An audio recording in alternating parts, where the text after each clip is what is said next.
Making your own sunscreen may seem like the epitome of being a hippie, and it kind of is, but it's also amazing. So I've been making my own sunscreen for about 7 years now. It started when I read a little bit more about what was in our conventional sunscreens, and having always used SPF 50, I just started to get a bit more curious and a bit more cautious.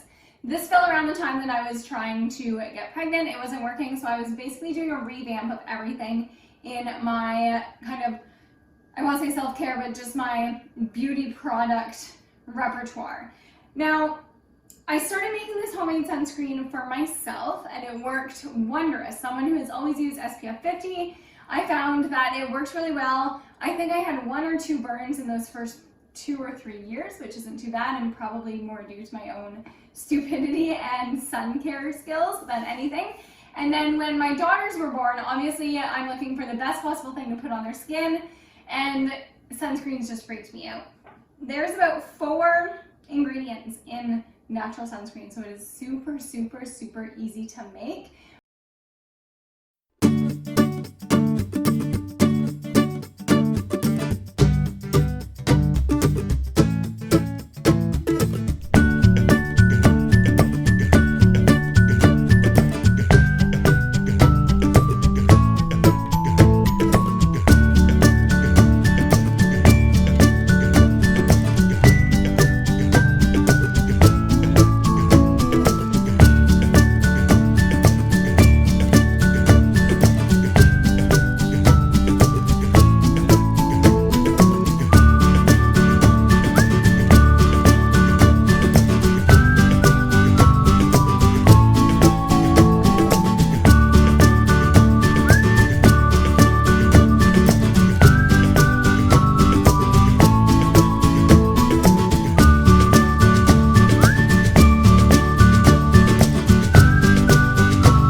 So I'm not a doctor or an herbalist or a naturopath or anything of the sorts. This is just something that I've been doing for a couple of years, and I've found it works really, really well. However, and there is a big but coming in here.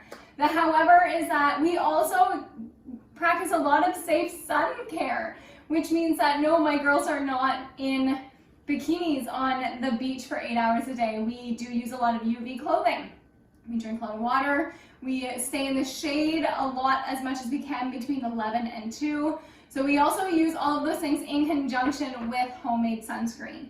Now again, while I love this homemade sunscreen, it isn't for everyone. So my husband personally doesn't like it, only because it's A, in a glass jar, and he goes crazy about bringing a glass jar to the beach, and B, because you do have to massage it in. It is kind of body butter based, meaning that you need to actually rub it in. It's a little bit oily because of the oils in it. So not for you if that's going to drive you nuts. We also have 2 very awesome natural sunscreens that we buy for days that we are going to be in direct sunlight a lot longer, or for days that we're at the beach when my husband doesn't want to reapply with the homemade one, and I will drop the link in those. However, for days that we are just out and about, a normal routine, that kind of stuff, we definitely go for the natural one. One more thing to note is that I end up with very tanned girls. So I'm going to assume that it is because of the oil in the sunscreen. It is going to attract some UV rays, and then the zinc repels kind of the not so great ones. But I do end up with tanned kids. I myself end up really, really tanned also. So that is one thing to note and to just do your own research on. Personally, I whip up about 2 jars every year, and that gets us well through the summer. I normally have leftover. I use them, gosh, I've used them literally in almost every single situation. My girls have never been burned, and that includes a couple of mega like Florida trips, camping trips, beach trips, boat trips, all of those things. So if you are debating jumping in and making your own natural sunscreen, I urge you to give it a try. Personally, I love it. My girlfriends love it. We all use it on our kiddos now, just because it is kind of as natural as you can get. You literally are buying the ingredients yourself. There's only 4 of them. It's basically a melt, mix, pour, sit. So give it a try and enjoy the sun.